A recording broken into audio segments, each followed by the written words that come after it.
commencé à m'entraîner à 15 ans. J'ai fait un paquet de programmes, certains qui ont très bien fonctionné, certains qui m'ont fait perdre vraiment beaucoup de temps. J'ai acheté un paquet de suppléments inutiles et si j'avais à revenir en arrière, voici 10 choses que j'aurais aimé savoir pour me permettre de maximiser mon temps et mon effort le plus possible. La première, ça peut peut-être avoir l'air niaiseux, mais t'auras jamais la shape de quelqu'un d'autre juste parce que tu fais le même plan que cette personne-là. Quand je commençais à m'entraîner, donc avant même d'être coach, j'étais très fort sur le fait d'essayer de trouver le programme d'entraînement que X Star avait fait pour avoir une shape, genre Ryan Reynolds pour Deadpool, genre Chris Hemsworth pour Thor, en me disant que, en suivant les mêmes programmes qu'eux, mais j'allais avoir la même shape qu'eux. Spoiler alert, ce n'est pas comme ça que ça fonctionne. Parce que la réalité, c'est qu'on n'a pas le même mode de vie, on n'a pas la même génétique, je faisais juste le programme d'entraînement, j'avais pas nécessairement le même programme alimentaire, puis je le faisais toujours crissement moins longtemps que eux l'ont fait aussi. Ces gars-là s'entraînent pendant des mois avant de commencer à faire leur film, tandis que moi je le faisais pendant un mois, peut-être 2, puis après ça je me tannais, puis j'embarquais sur un autre programme. La réalité, c'est que même si j'avais suivi exactement le même programme pour la même durée de temps que eux, j'aurais quand même eu des résultats différents parce qu'on est deux personnes différentes et c'est pas tout le monde qui répond de la même manière. Donc c'est correct de vouloir s'inspirer du programme des gens parce que ça peut avoir fonctionné pour certaines personnes, mais il faut tenir en compte qu'en étant une personne toi-même qui est différente, ça se peut que tu répondes de façon différente et il va falloir que tu fasses certaines adaptations pour l'acclimater à toi. Ensuite de ça, une autre chose que j'aurais aimé savoir à ce moment-là, c'est que le physique que tu admires a souvent un gros coût qui y est relié. Ce que je veux dire par là, c'est que c'est très facile de regarder une shape et de dire que t'aimerais avoir la même shape toi aussi, sauf que c'est très facile d'oublier qu'est-ce qui se passe en arrière. Une shape, c'est un reflet de tes habitudes de vie que tu vas avoir soutenues pendant plusieurs mois, voire même plusieurs années. Ce qui veut dire que avoir cette shape-là, c'est une chose, mais qu'est-ce que ça t'a pris et qu'est-ce que ça t'a coûté pour être capable de te rendre? Donc c'est très facile d'idolâtrer une photo puis de dire que t'aimerais avoir l'air de ça, mais est-ce que t'aimerais aussi avoir tous les sacrifices qui viennent avec? Le fait de t'entraîner 5 fois par semaine, le fait de faire du cardio pratiquement tous les jours, le fait de pratiquement pas avoir de sortie au resto puis de devoir faire ta bouffe tout le temps, le fait de devoir te coucher tôt, le fait de, tu sais, il y a tellement de sacrifices qui peuvent venir avec et ce n'est pas nécessairement un mode de vie que tu veux avoir. Donc juste le fait d'avoir compris ça un peu plus tôt m'aurait fait perdre un peu moins de temps à regarder des shapes et à me dire que Chris, que j'aimerais ça avoir l'air de ça, puis m'aurait juste fait comprendre que faut que j'aille la shape qui fit avec le mode de vie que je veux avoir. Ensuite de ça, la constance, c'est pas tant le fait de te sentir super motivé à tous les jours de faire ce que tu as à faire, c'est sûr que ça te prend une source de motivation plus grande qui va quand même te donner une raison d'être discipliné, mais au-delà de ça, c'est surtout une question d'apprendre à être confortable dans la redondance. Ce que je veux dire par là, c'est que c'est tout à fait normal de ressentir un sentiment de motivation, surtout quand tu commences quelque chose de nouveau, un nouveau programme d'entraînement, un nouveau plan alimentaire, un nouvel exercice, peu importe c'est quoi, sauf que si tu veux avancer et progresser le plus loin que tu es capable, il va falloir que tu acceptes que ça va être beaucoup de répétitions de la même chose et la redondance fait en sorte qu'à un moment donné, ça perd un peu de sa magie. Fait que l'affaire que j'aurais aimé savoir à ce moment-là, c'est pas tant le fait que j'aimerais ça être plus motivé, je suis pas tant motivé en ce moment, qu'est-ce que je pourrais faire pour... Il faut que tu acceptes que si tu vas avoir réellement les meilleurs résultats que tu peux avoir, il va falloir que tu apprennes à accepter la redondance et le fait que ça ne sera pas excitant tous les jours. Ensuite de ça, si on parle spécifiquement d'entraînement, j'étais très fort sur le côté de justement te pousser à une très haute intensité, d'essayer d'aller chercher l'échec musculaire le plus possible à chaque série. Et même si c'est bien de s'entraîner à une très haute intensité, je suis encore vraiment un fan de l'entraînement à haute intensité, c'est impossible de faire ça sur littéralement toutes tes séries. C'est impossible de s'attendre à ce que faire 3, 4, 5 séries par exercice et de littéralement toutes les pousser à l'échec musculaire fasse en sorte que tu progresses de façon optimale parce que tu vas tellement créer de fatigue, de dommages musculaires que ta récupération va être largement impactée par ça.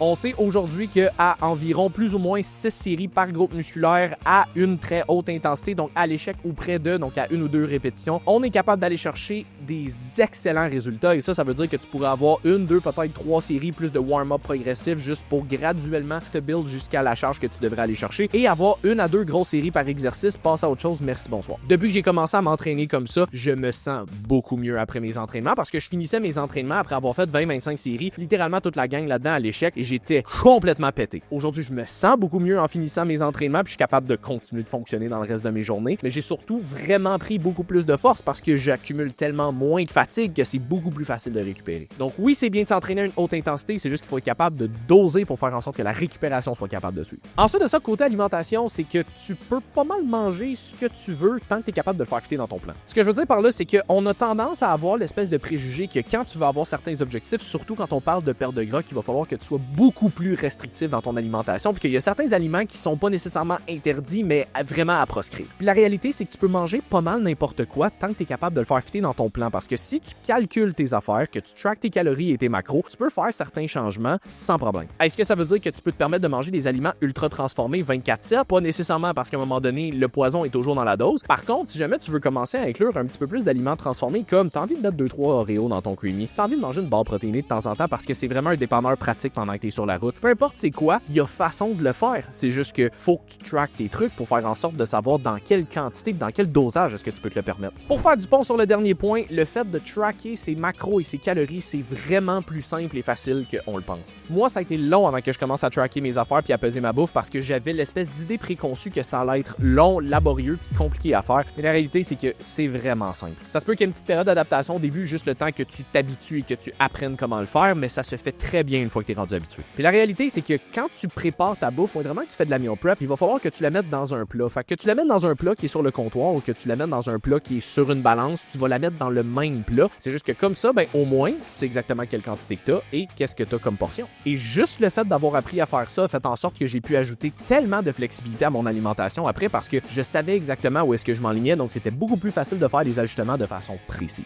Si on vient à l'entraînement, les poids libres ne sont pas meilleurs que les machines. C'est sûr qu'il y a toujours une question de contexte, mais quand je commençais en tant que coach, j'avais vraiment tendance à prioriser les poids libres. J'étais très fort sur le Big Three du squat, bench, deadlift. Je limitais les machines à exclusivement les mouvements qu'on ne pouvait pas faire avec des poids libres, mais si on pouvait faire un squat ou un leg press, je priorisais un squat. Si on pouvait faire un bench press ou un machine chest press, je priorisais un bench press parce que j'avais l'idée préconçue que les poids libres étaient foncièrement meilleurs que les machines. Mais la réalité, c'est que bâtir de la masse musculaire et bâtir de la force, c'est fonctionnel et c'est adapté en dehors du gym. Ça faisait des mois, voire même des années que je faisais plus de deadlift conventionnel parce que je me concentrais plus sur justement des exercices de machine et des exercices plus spécifiques à l'hypertrophie. J'en ai refait dernièrement et j'ai accoté mon PR que j'avais fait il y a 4 ans suite à 4 mois de préparation spécifiquement pour faire ça. Pourquoi? Parce que j'ai quand même fait des exercices où j'ai pris de la force, où j'ai pris de la masse musculaire et ça, c'est fonctionnel et même si le côté coordination spécifiquement pour le deadlift n'était pas transférable, le fait d'avoir pris de la force et de la masse musculaire, ça l'est. Donc si ton objectif c'est de prendre la masse musculaire, de prendre de la force, mais quand même d'être fonctionnel en dehors du gym, ne crois pas que les machines ne sont pas adaptées. Prendre la force et prendre la masse musculaire est très transférable en dehors du gym, même si tu es habitué de le faire sur une machine. Ensuite de ça, leçon que j'ai apprise plus dans les comme 2-3 dernières années, mais que j'aurais vraiment aimé apprendre plus tôt, c'est le fait de s'acheter un standing desk et un walking pad pour augmenter ta dépense énergétique rend ça tellement plus simple et facile. Si t'es quelqu'un qui a une job qui est relativement sédentaire comme moi, les gens s'y attendent pas parce que je suis coach, mais une job de coach, c'est majoritairement faire des suivis à un bureau, avoir une dépense énergétique qui est plus élevée peut être un petit peu plus un challenge, ou du moins, il faut peut-être que tu fasses un peu plus d'efforts pour en faire parce que ça fait juste pas partie de ta journée. Mais le fait d'avoir un standing desk avec un walking pad peut faire en sorte que tu peux augmenter ta dépense énergétique et les steps que tu fais dans ta journée en continuant de travailler. Fait qu'au lieu de refaire ta routine au complet pour devoir aller au gym quand il fait pas beau parce que tu peux pas faire ton cardio dehors, mais juste le fait de pouvoir avoir un standing desk et un walking pad fait en sorte que tu peux le faire de chez vous sans trop casser ta routine.